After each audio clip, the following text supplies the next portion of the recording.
in Europe and in Germany, especially for Americans and Canadians, is the Bologna process. We have introduced bachelor and master's degrees which did not used to exist in continental Europe, and a lot of these degrees are in addition in English, in the English language. Muted. Most German states don't have tuition, so you have master's courses, for example, which are in English and which are tuition free, and this has made Germany a very favored destination for North American students. It is actually the #2 country for US students going for masters abroad after the UK. Okay, thank you. Next, please.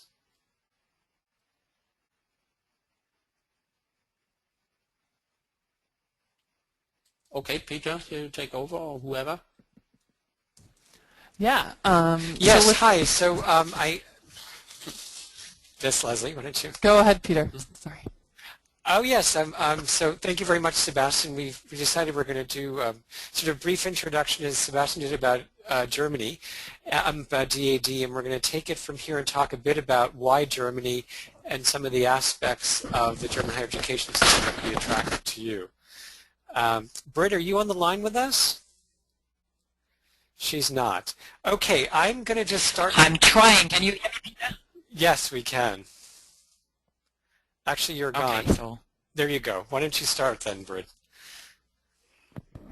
Okay. Well, we're going to talk about undergraduate programs first, I believe. So the people you see on the pictures here are some of our young ambassadors who've studied abroad in Germany as undergraduates, and some of them are actually able to get scholarships from us for either regular study abroad programs, exchanges through their universities, for internships even, or occasionally for some thesis research they're doing in Germany.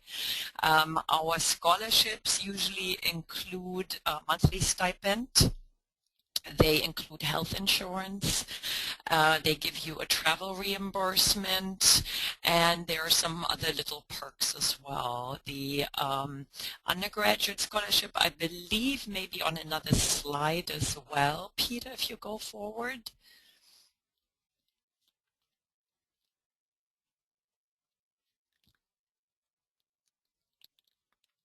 Here it is. And here's some more details.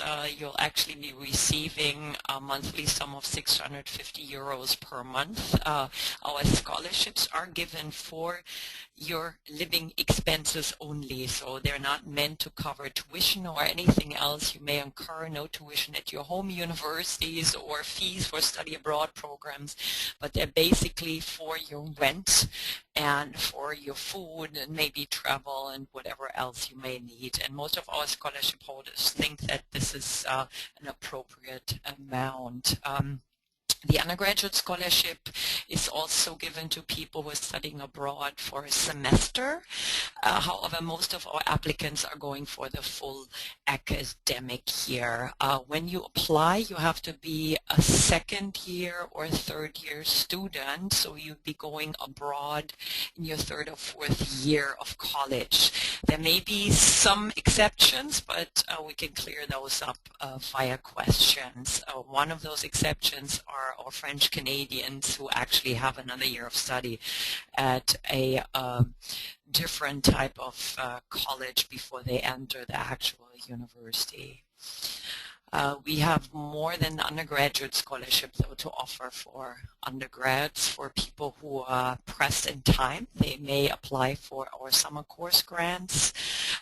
Summer courses are given at plenty of German universities. They're usually very affordable. You may even be able to do this without one of our scholarships, but again, this would help. Now, the deadline for this program is coming up fairly soon in December, so if you're interested, you need to know that there is a 2-year college German requirement. If you haven't had those 2 years of German language in college, you need to show your German level somewhere, and you need to contact our program officer. But these courses are very, very popular for people who are just wanting to get a glimpse of Germany. One of our very special grants is the German Studies Research Grant here. This one only sees few numbers of applicants, as people here are nominated by their German departments usually. And this is for people who are in German studies mostly, and who are doing research in the summer. Again, very specialized grant, but please do apply and talk to your department heads and ask them to nominate you. Another very specialized grant is the MGIP. This stands for Emigre Memorial German Internship Program in the Bundestag. It's actually a paid internship. You are going to work for the Bundestag for 2 months, but you have to apply each September for the following year. Most people want to go in May and June, but placements in May and June are very difficult. So again, check our website for the details or contact our office for the details on this program. We tend to get a fairly high number of applications for this program, and your German has to be exceptionally good. You'll be interviewed in German for this program. Another special program is the Journalism Intern Exchange. For this, your German may even have to be better than for the MGIP program. You actually have to write and work with German journalists. What's interesting in this program, you'll be meeting students from the former Soviet Union who are also taking seminars at the Free University in Berlin. So this is very much one of the highlights, a very competitive program, and we have interviews at our office in New York for this one. A fairly new program is the Summer Law School and Internship. As far as I know, this is not just for undergraduates. I believe this is for students who are actually in law school already. So again, check the website on the details, as this is a very specialized program here. One of our most popular programs are the research internships in science and engineering. They offer science students, and this is anyone who is studying engineering, biology, physics, up to some people who study computer sciences even, and want to spend the summer in Germany. What happens is we have a database of internships that are posted online in December. You will register for this program, and then you'll look for projects that may fit what you're studying. You have time to apply. The application deadline is in January, and we usually notify you in the spring, March or April, whether you've been placed in the summer. Highly successful program. We have a separate website for this. It answers many different questions. Again, this is very, very popular. You see, we've placed 306 interns in 2011. I'm not sure. I believe we may have placed more in 2012.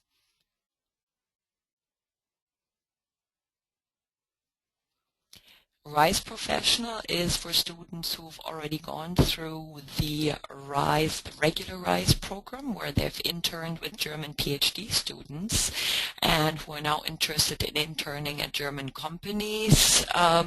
This is also a program for people who have students who have graduated or for graduate students. Here you'll be placed in German industries, in bigger companies for the summer as well. Usually some of these internships, though, are taking place during different times of the year.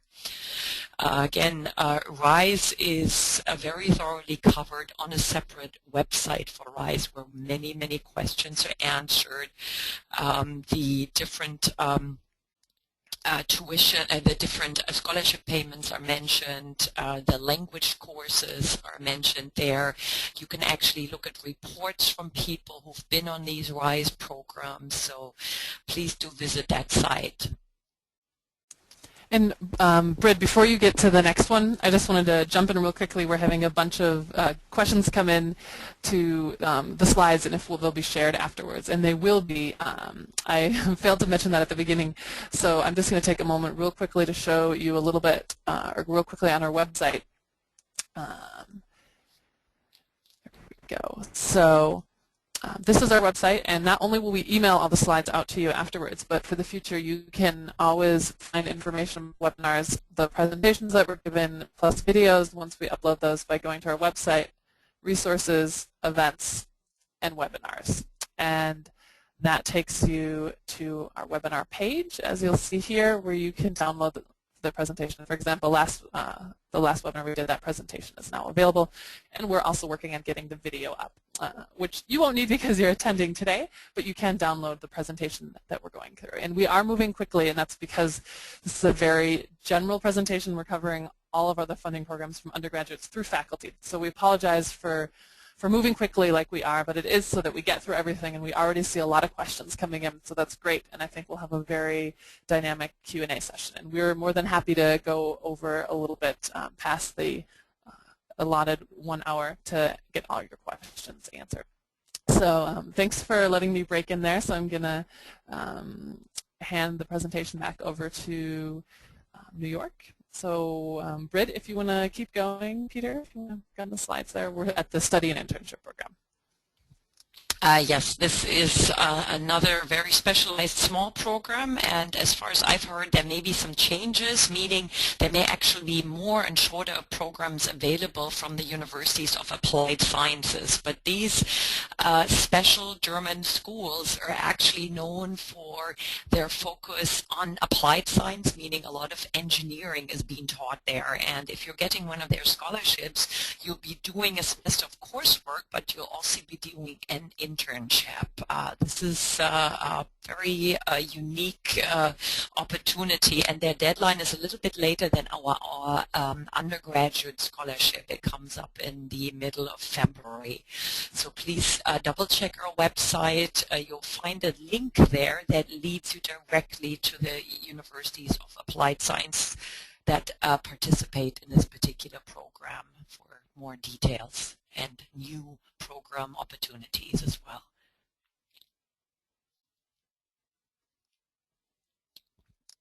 Peter, can you head to the next? Okay. I'm going to take it over from here. Thank you, Britt. And I guess want to backtrack just for 1 second before we talk about the graduate programs and scholarships. And I think it's important at this point to talk a little bit about the higher education system in Germany. We had a slide at the very beginning about that. And just to talk about, for those of you looking at whether it be for study abroad or for perhaps pursuing a degree, very simply put, the German higher education system is divided into a number of institutions, and probably the most in terms of numbers that you would encounter are what are called the Universität, or the university, or the Fachhochschule, or the University of Applied Science. And these terms will come up, particularly as we move forward through the graduate and faculty sections of our presentation. And the distinction is quite clear. At the university, the idea being the terminal degree is a PhD, that it's a research-based institution. Not saying, of course, that the University of Applied Science is not a research-based institution. The name is, as it says, it's an applied science approach to the research methodology, and the terminal degree at a University of Applied Science is at the master's level. So, that having been said, I'm going to now talk about some of our graduate programs and scholarships. And Britt talked about the Undergraduate Scholarship, and this is the Study Scholarship for Graduates is the flagship program for our graduate students, or students who are at the graduate level who want to study in Germany. And what's really interesting about this opportunity, that it's available, if you wanted to actually do a degree, a master's degree in Germany, there's funding to do that, and or B, if you wanted to do 1 year of study as part of your graduate work here in the US and Canada in Germany. For those of you who are part of that first cohort who are entertaining the idea of doing a master's degree in Germany, what usually happens is you apply for the funding often before you've even received word from the institution or the university where you're going to study. Once you've been accepted, let's say in the ideal scenario you are accepted to the university and also receive funding from us, you can in fact, if the degree program is a 2-year program, apply for an extension when you're over in Germany. There are about 60 that are awarded every year. And the amount of funding is on the slide in front of you. It's roughly 750 euros per month, plus some add-ons such as insurance and a travel stipend. And the big question we always get also regarding the undergraduate opportunities that Britt had illustrated, unless she specifically addressed the question of language, if you're applying for funding for some type of program or research project, if you need to speak German, then you need to speak German, and that would be demonstrated in terms of the type of program you're doing or the research. If you don't, if you're doing a degree program, for example, in English, then you would need to speak German, although we of course encourage you to learn the language. The companion program for the study scholarship program for artists and musicians, it's a separate application process because often you have to submit a dossier or demonstration of your talent, and this opportunity is available for students in the fine arts, design, film, music, architecture, and choreography, and at all levels from graduates, PhD candidates, and postdocs. And again, similar in funding, it could be for an academic year with the possibility of an extension. Deadline is just a month away, by the way, for that one.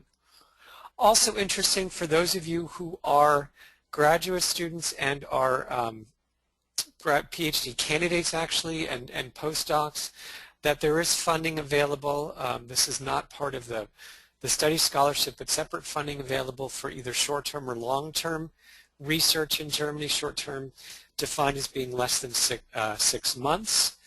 And this is really actually an interesting program because the funding can be used if you need some research, to complete some research as part of your PhD. The support is quite healthy, as you can see, about 1,000 euros a month plus the add-ons is for the others. We too have 2 different deadlines. This is really a wonderful resource for those of you who want to go to Germany for 1 to 10 months.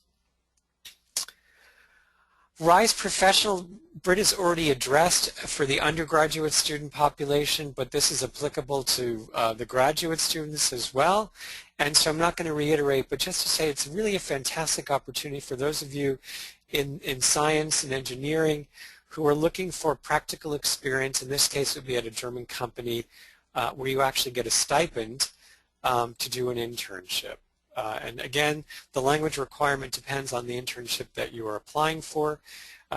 Britt went through the application process, so I won't go over that again, but if you have any questions, feel free to contact us. I'm going to bring up RISE Worldwide here because it applies to those of you who are in graduate programs, particularly in PhD programs, and for those of you who are faculty. There is an inbound program for RISE, meaning for German students who are undergraduates who want to go abroad, leave Germany, and in our example come to the US and or Canada to do research as well, working with a research group at a Canadian or a US university. And that information is found online. I'm not going to go into great detail because I don't think this slide really impacts most of you, but just to keep that in mind. It's really a great vehicle to bring outside international talent to your research projects. Also similar, at this level, there's funding available for intense language courses, which is really great. The only caveat being that you cannot be a student of German language studies, literature, translation, interpretation, etc. But for everyone else, there's really wonderful funding available for you to go to Germany, not for the first timers, for the absolute basic courses, but for those of you who have had at least 3 semesters of college level in Germany. And again, looking at the figures, the stipend is quite healthy at about 2,300 euros. The deadline for that is on December 15th. I just wanted to, at this point, before moving on to the faculty, which Britt and I will talk about together, just point out, I won't go into great detail, just some of the other opportunities that are out there. All this information is on our website and in our brochures. Fulbright, of course, is known to probably most of you. For those of you who are based in the U.S., there's a Leo Baeck Institute. We co-sponsor some opportunities there, as well as through AICGS, which is a summer research fellowship. The Bundestag Internship Program is another fantastic program, the Bosch program, et cetera, just to plant some seeds for you to think about other opportunities if you feel that our opportunities may not be the best fit. Erasmus Mundus is another one where you can actually do a master's degree in conjunction with 3 universities, at least one of which has to be based in the European Union. So, and Peter, can I actually jump in here? Yeah, of course.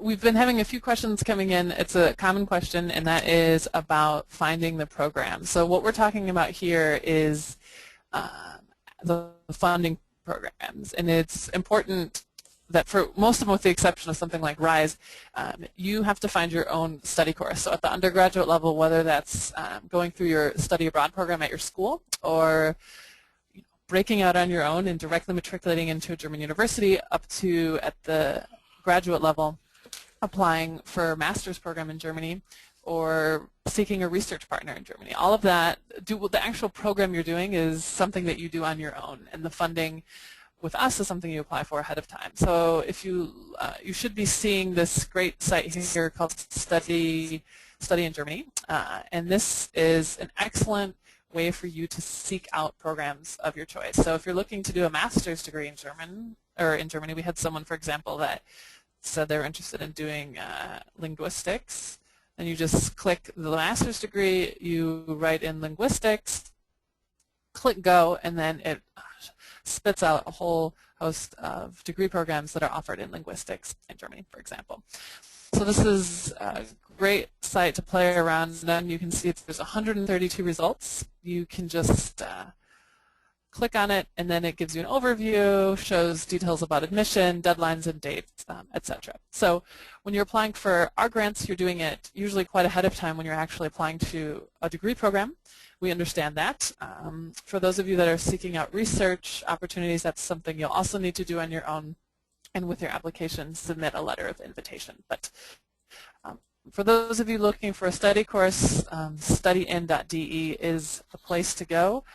And for those of you interested in doing research in Germany, believe it or not, there is a sister site to this, or brother site, and that is called researchingermany.de. So these are 2 great sites. We'll include links to these with the presentation and in the email we send out to all of you afterwards. But just wanted to jump in there so you can get a sense of the resources that we have out there for you, as well as our website, the DAAD website, daad.org website, and that is not showing up right now, but you probably all have been there already, and we'll show that to you later. And with that, I am passing it on or back to Peter. If you want to take it away, thanks for letting me interrupt again. Oh, no, it's not an interruption. On the contrary, and thanks for pointing that out. And I would like to add to that, as Leslie mentioned, our website, daad.org, which is for the U.S. and Canada. And I think at that point we should also mention, Sebastian talked about our worldwide network. For those of you wondering if we're all sitting in the same room, we are in fact not, because Leslie is based in San Francisco at our information center there. Britt and I are here, as is Sebastian, here in our regional office here in New York, and we also have an office in Toronto, the information center in Toronto. So we try to have both countries pretty well covered. And speaking of which, on our website, which I wanted to say as well, is that if you would see in our publications section that you can find all of our programs listed on our website. We also have a mobile website for those of you who are accessing us via your cell phones. But also we have an array of publications, and one of which is our general grants brochure, which describes all of the information that we've been presenting to you. So now we're going to move on, and we'll take Q&A after this next section. And as you can, thank you for bearing with us as we have our rapid clip through all of these slides.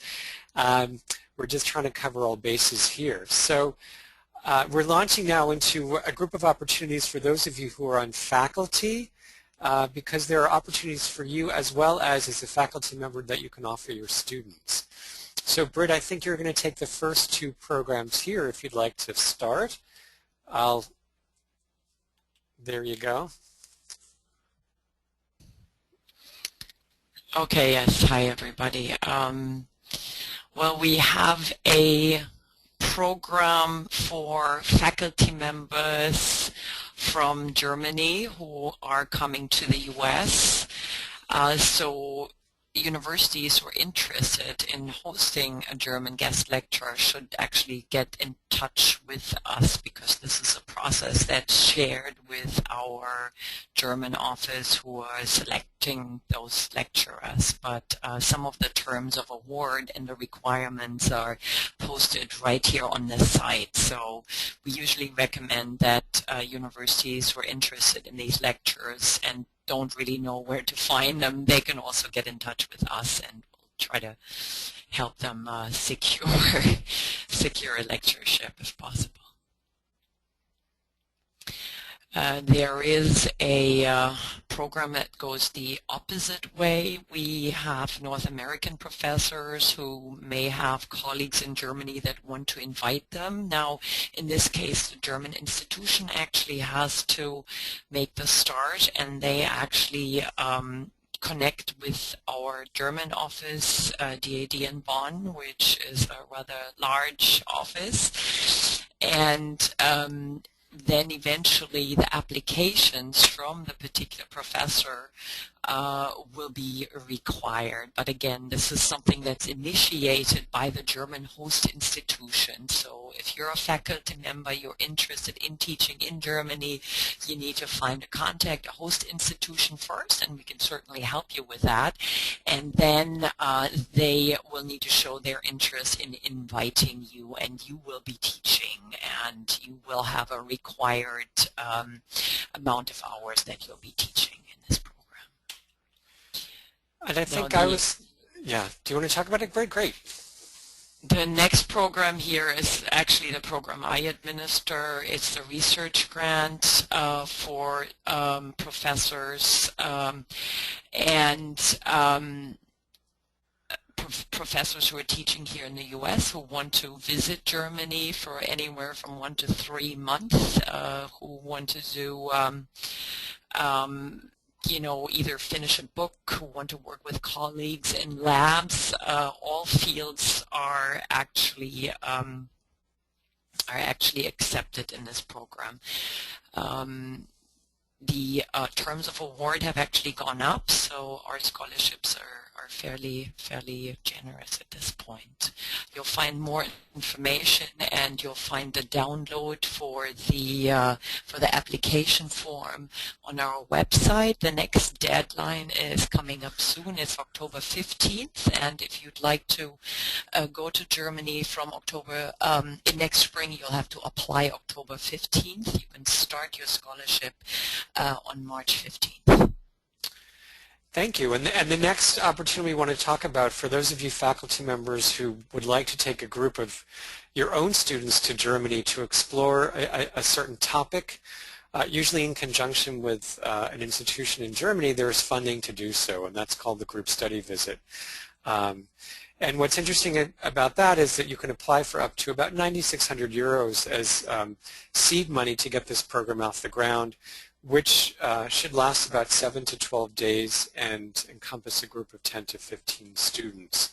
The information for this is on our website. It's really a good program, particularly for those of you who are perhaps testing the waters for a summer program or a short-term winter program by taking a group over and exploring the topic. There are 3 sets of deadlines: November 1st, which is just around the corner, February 1st, and May 1st.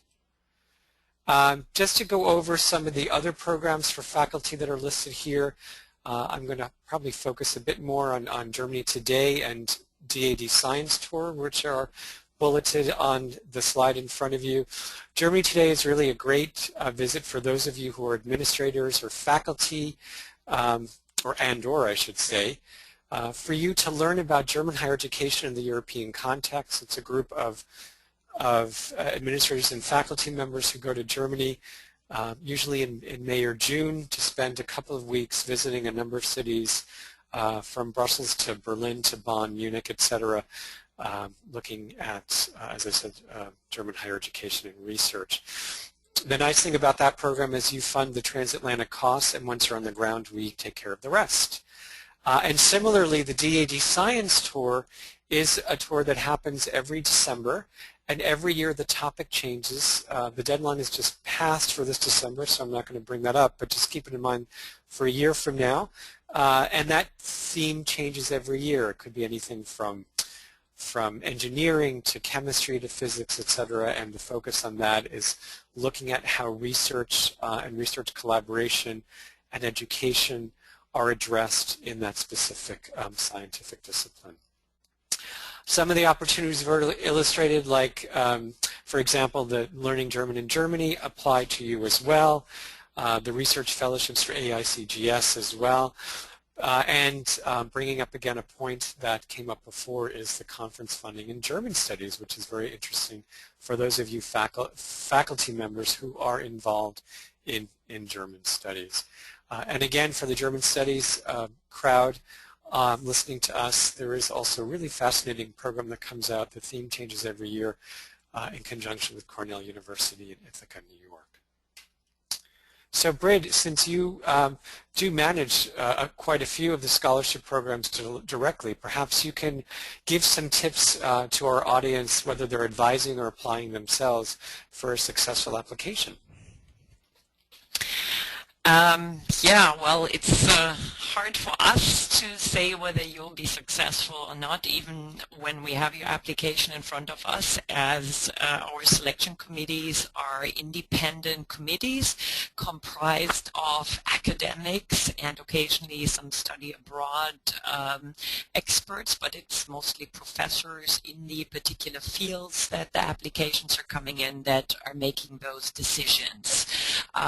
What you have to make sure to do is you have to express why you need to go to Germany for your particular project, and this is true to whether you're an undergraduate. If you're just saying, I'd like to widen my horizons, that's not really impressing our committee members. Now, if you're telling them, well, I need to go to Germany because my German department is very small and I don't have the opportunity to study such and such in this area of literature and so on, and this is why I'd like to study a certain type of literary genre in Germany with a particular professor, then they see, oh wow, this undergraduate has done their research, they know exactly where they want to go. So that's impressing the committee. Same is true for our faculty members. If your research can be done from home, our committee may say, well, this is not really critical. You could be doing this from home, but if there are particular archives you need to access, if there are colleagues in labs you're directly collaborating with, if these people are writing you very enthusiastic invitation letters, then you're definitely standing a chance. So the letter of invitation is not always necessary for people who are trying to get into master's programs, for example. You don't need these invitation letters, but for other programs you may still want to include them. And this is usually added on our website when the particular programs are explained. So please make sure your recommendation letters are great, your invitation letters are wonderful, and please have your application here on time and complete. This makes our job much easier and will give you bonus points. I'm just kidding, of course, but we'd like to give you those bonus points if everything is complete and included in one big envelope. And I would like to add too that, you know, in considering your narrative and when looking at the application process, let's say to a German university versus applying to in the US and Canada, that one could argue that perhaps the application process here is a little more holistic. I mean, those of you who've all been through it at some point in your academic careers, there's an interview, there's an emphasis on extracurricula, et cetera, et cetera, et cetera. A lot of that information is not necessarily directly reflected on our applications, and nor when you also not when you apply to a university for those of you who are thinking of doing graduate work in Germany. So what we like to say is that there's a part of your experience that needs to be reflected in the consideration of your candidacy that has not been directly addressed in the questions that we ask you.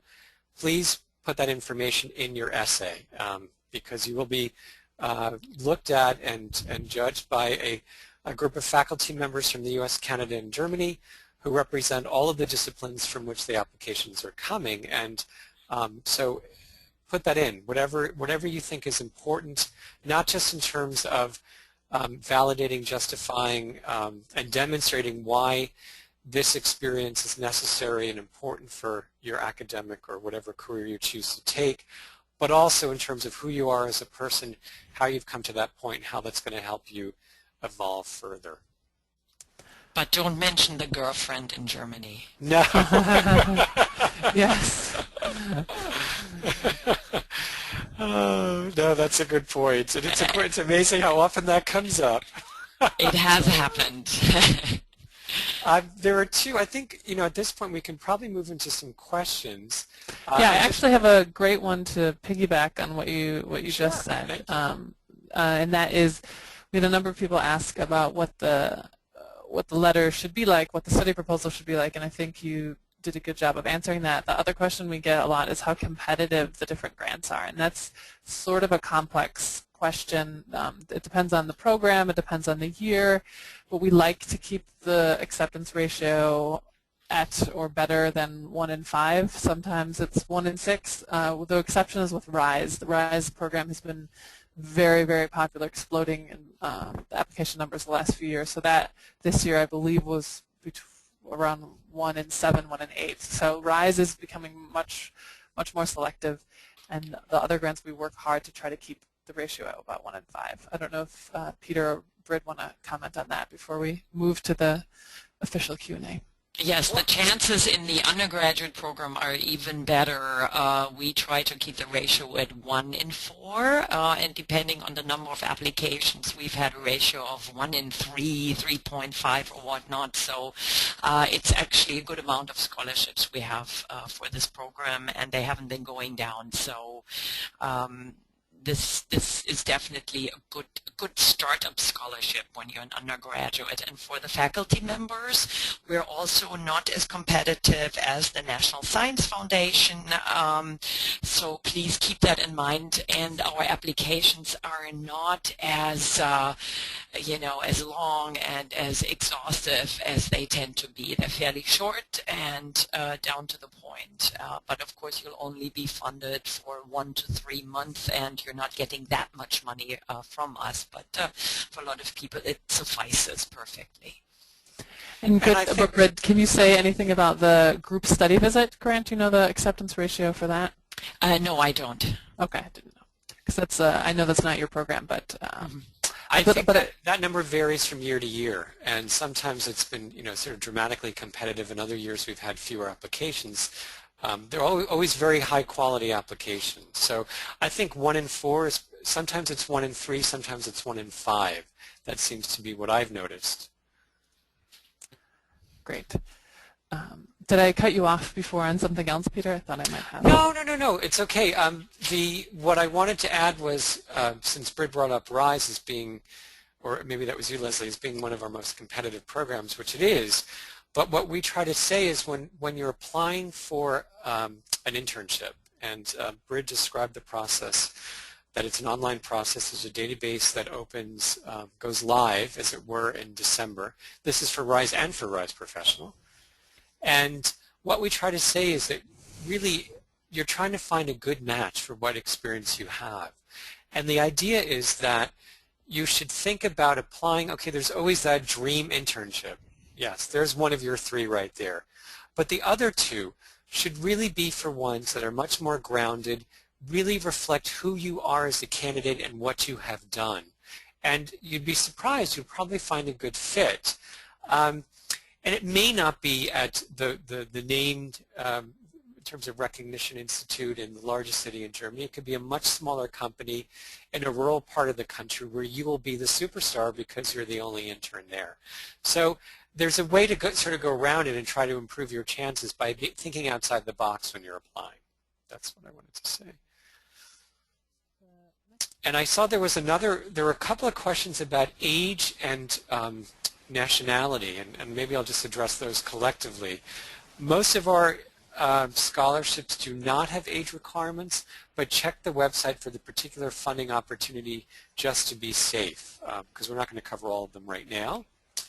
And one of the ways for yes. the like sort of a I don't want to say proxy for age, but for the study scholarship and the graduate research grant, you need to have received your last degree within the last 6 years. So we don't, age isn't as a concern as much as consecutivity, if that's a word. So we want you to be recently graduated within the last 6 years, and so sort of being continuously engaged in the academic area. So age isn't an issue, but you do have to have graduated within the last 6 years. Sorry, Peter, take it away. No, that's good. No, that's, I mean, it's very, very well said. And in addition to that, as far as nationality is concerned, if you are, regardless of what passport you hold, as long as you're matriculated in a degree program here in the U.S. or Canada, you're eligible to apply for most of our, I would say about 90% of our scholarship opportunities. You have to go online and just double check that. But again, as long as you are matriculated in a degree program and have had 2 years behind you in that program, you're fine. And also, if you're German, because there are a lot of German nationals who work in higher education here or are studying here, you have to have had 6 consecutive years of stay here in the U.S. or Canada to qualify to apply through our office here in New York. Well, actually, there are some exceptions, Peter. If somebody Okay. has been away from Germany for a longer time and has also lived in other countries, then they may be able to apply a little bit earlier. So people who have those questions, they should contact us with their CVs attached. Great. Okay. Great. The next question was about travel stipend. What does travel stipend mean? Is that to Germany? Is that within Germany? How do we define that here at DAAD? Well, we basically include travel funding with our regular scholarships, the ones that are for a semester or longer, and we usually give a certain amount of money. It's a lump sum for students who are coming sort of from the East Coast areas of Canada and the U.S. and the West Coast area, and the approximate middle of the country is sort of the Mississippi and upwards. So anybody east from this will get a little less money. Anybody on the other side will get a little more money, and I think it's been somewhere up to $1,000 or $1,200 or whatnot. So it will cover your fare, but there is no additional travel stipend for travel within Germany except for faculty, and faculty do not get their tickets funded as they're staying in Germany for less than a semester, 1 to 3 months. So they have to come up with their own transatlantic fare. Great. The next question, maybe if Peter and Brad, you could answer this for the largest grants, the undergraduate scholarship and the graduate study and research scholarships. Does one need to have communication with a German institution or faculty member ahead of time? So Brad, maybe you want to start with the undergraduates. Yeah, well, for the undergraduate scholarship, it's not crucial. However, it may make your application more competitive. And the ones who are going as independents, meaning not as part of a study abroad program, but who are planning to enroll directly at a German university, they should have some sort of an invitation from a German faculty member, and this could be very, very short. Students who are going to enroll in master's programs do not need those invitations anymore, as the German universities have been overwhelmed with these requests. So basically they just need to apply for their master's programs of preference. Researchers should get an invitation, especially if they're working in labs, if they're collaborating with German colleagues, and the more enthusiastic those invitations are, the more our committee is going to notice. People who are doing research in publicly accessible libraries, institutes, and so on, they don't need these invitations. However, if you're going to visit a specialized archive, it may help to, get a short letter saying, yes, we'll be happy to give you a space to work and to, look through our collections at such and such a date and whatnot. And I think it's very similar for the graduate scholarships. It's, I would say, almost essential that you demonstrate some type of relationship. But I need to divide it out. If you're applying for a graduate program, as I mentioned before very briefly, often the deadlines are not in sync. So you may be applying for funding for a graduate program to which you haven't even applied yet. So that needs to be reflected in your application. This is your intention.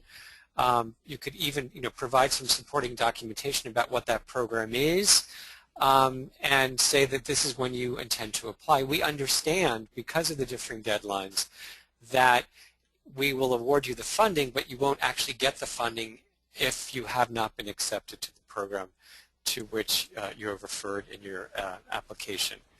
And then on the other hand, if you're going abroad to do a sort of a research or part of your degree here, generally you would have to demonstrate some sort of relationship, and that could take a number of manifest itself in a number of ways, whether it be a letter as Britt described. It could be some sort of email trail as far as collaboration is concerned, but something has to be reflected in your application process, in your essay, that shows that there has been contact and that these people are expecting you, except for some of the different cases that Britt illustrated with the research grant. Great. Thanks, both of you. The next question, someone mentioned a program where U.S. administrators can go to Germany to look at the higher education from a German context, and wondered what that program was. And that is it's called the Germany Today program, and it happens in June of each year, and I believe the call for applications goes out in February-ish. Correct me if I'm wrong here, colleagues, but so it is called Germany Today, and you can find that on our website under Grants for Faculty and Administrators. And that's really a great program. We've had, it is, I think, the deadline, I mean, the call for applications sort of varies, but it's roughly, as you said, around January, February. And what's great about that program is it really literally brings together everyone from study abroad advisors to deans and rectors to chancellors. We've had state and provincial senators participate. It's really looking at education policy and education from a variety of perspectives and bringing them together and then exposing them to a variety of perspectives once they're on the ground in Germany/Europe. Great. The next question is a good one that is a hot topic here at DAAD, and that is there a chance that the application process for DAAD grants will be moved online at some point, as it currently is for RISE? So I don't know, Peter you need or a drum roll for that one. Yeah. We do want to be as if we are living in 2012, and it is on the horizon. I don't know if any of you can provide details. Yes. Well, I think, yeah. Britt, why don't you talk about it?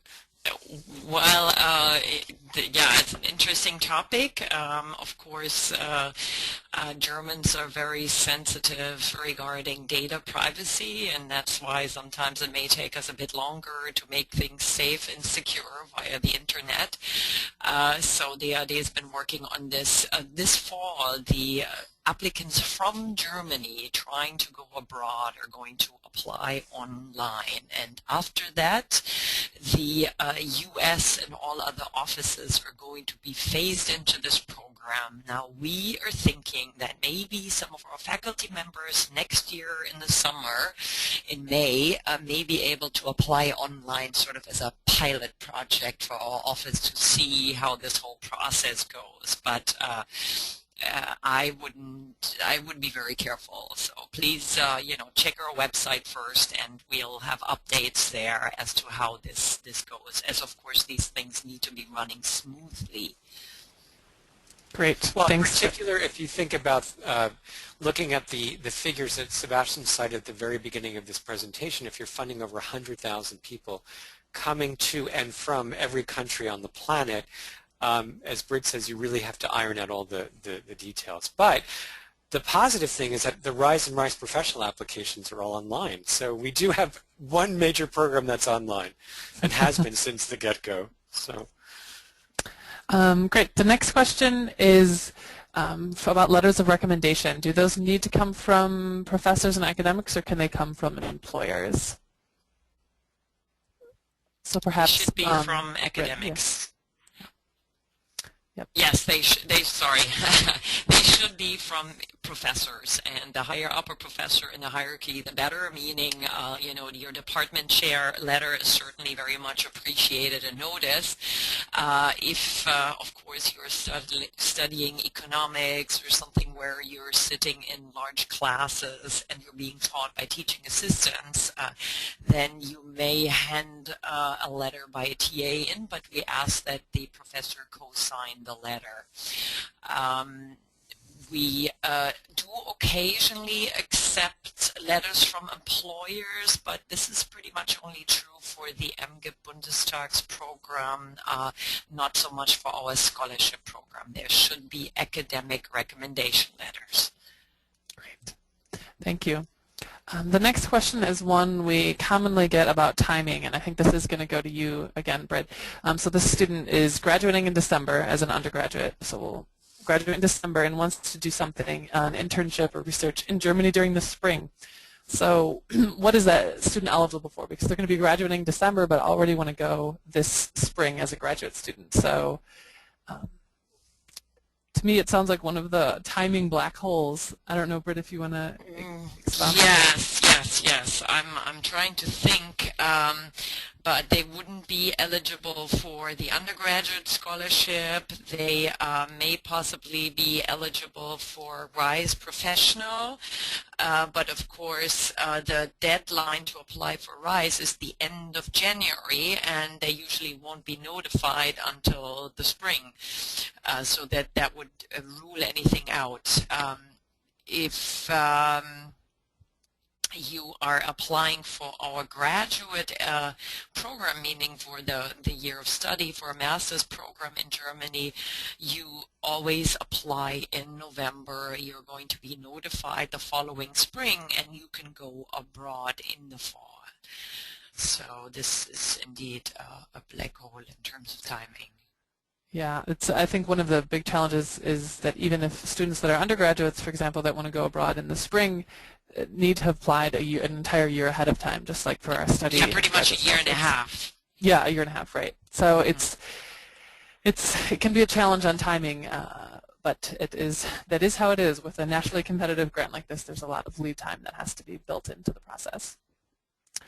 The next question is about the language study grants. We get a lot of queries from people that want to study German, but we really have a limited number of language course grants. So we have the one for faculty, and then for students we just have the language grant, the 8-week language grant for graduate students. And as I believe it was Peter mentioned, you can't be in the field of German or linguistics to get that grant, but you do have to be a matriculated graduate student here in the States. So we don't just offer sort of ad hoc language courses. For undergraduates and graduates, we also have the summer course language grant, the summer course grant, which can be for language courses, pure language courses, or language courses combined with a different field, but not just sort of standalone language programs. And I would add, Leslie, that a lot of the summer language programs in Germany are fairly affordable. So I believe they want to see some commitment to German language before they give you funding for more of it or for a graduate program or whatnot. That's probably the reason.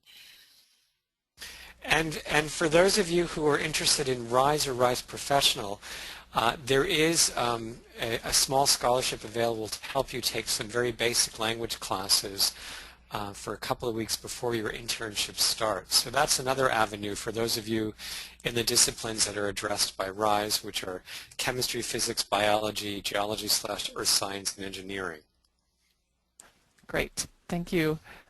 The next question is back to letters of recommendation, and this I'm assuming is from an undergraduate who says she just started her classes in her major of study, so hasn't had many classes in her major. So can she submit a letter of recommendation from a professor outside of her major if that's who she's had most contact with to date?